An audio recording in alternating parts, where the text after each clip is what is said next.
Sandeep ji, what is your take on these astrology apps जो आजकल बहुत सारी आ गई हैं, कुछ तो मंथली सब्सक्रिप्शन बेस्ड हैं। तो how what's your take on them?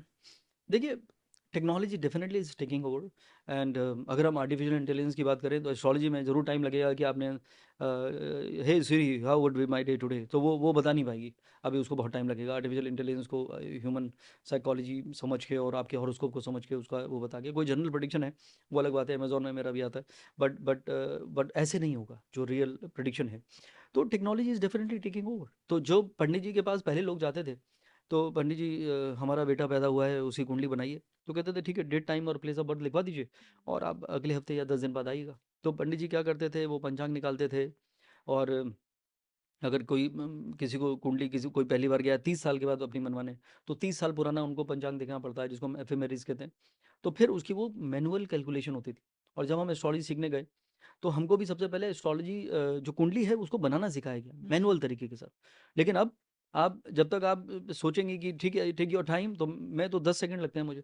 Date, time और प्लेस ऑफ बर्थ डाला और 10 सेकंड में कुंडली सामने, अब मुझे समझ में आ गया आप कौन है, और मैं आपको 60 सेकंड में बता दूंगा आप कौन है, who you are and what is going on. So this is what technology has helped to evaluate. It is not helping still to calculate, but it is helping you to evaluate, like making your horoscope, the placement of planet, जिसमें कम से कम 2 घंटे 5 घंटे या 2 दिन लगते थे पहले पुराने ज़माने में।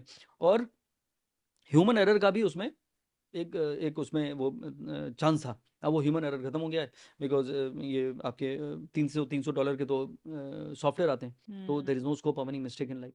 तो इसमें कोई बुरी बात नहीं है। बीच में जब कंप्यूटर आए थे, लैपटॉप आए थे, और लैपटॉप वाले बाबा शुरू हुए, तो उसमें बोला कि अरे नहीं, कंप्यूटर वाले इंस्टॉलर के पास मत जाइए, वो तो खाली कंप्यूटर से देख के बता देते हैं, और हम तो परंपरा से सीख के आए हैं, हमारे दादाजी ने हमको सिखाया था। तो वो एक इनसिक्योरिटी थी। लेकिन interpretation remains the same. The time in calculating your horoscope has changed. या अगर हॉरोस्कोप आपका एक मैथ और एक साइंस ही है, डेट, टाइम और जगह के हिसाब से, तो it can be fed into a system and the system can give the layout of the math and science part of it. लेकिन जो Absolutely. साइकोलॉजी पार्ट है, शायद उसको वो डिसाइफर ना कर पाए, जो एआई के थ्रू, आर्टिफिशियल इंटेलिजेंस के थ्रू करने की कोशिश हो रही है। You said it. बिल्कुल सही आपने जवाब दिया है, सवाल नहीं जवाब दिया। एंड इसलिए लोग पूछते हैं कि एस्ट्रोलॉजी इज ए साइंस और एन आर्ट। मैं कहता हूँ कि making a horoscope is a science, because the placement of planet when you are born, अगर आप नासा को भी फ़ोन लगाते हैं और आप पूछिएगा कि आई एम बॉर्न इन 1986, और मेरा सैटर्न कहाँ है, और वेयर इज़ माय मार्स, और वेयर इज़ माय मून, और where is my Mercury, they will tell you exactly the same degrees जो आपके हॉरोस्कोप में होगी। हम्म। तो astronomy, astrology is a part of astronomy. So this is science, but predicting is an art. तो seeing Jupiter on your ascendant, oh, Shobha is so wise, आपकी learning amazing है.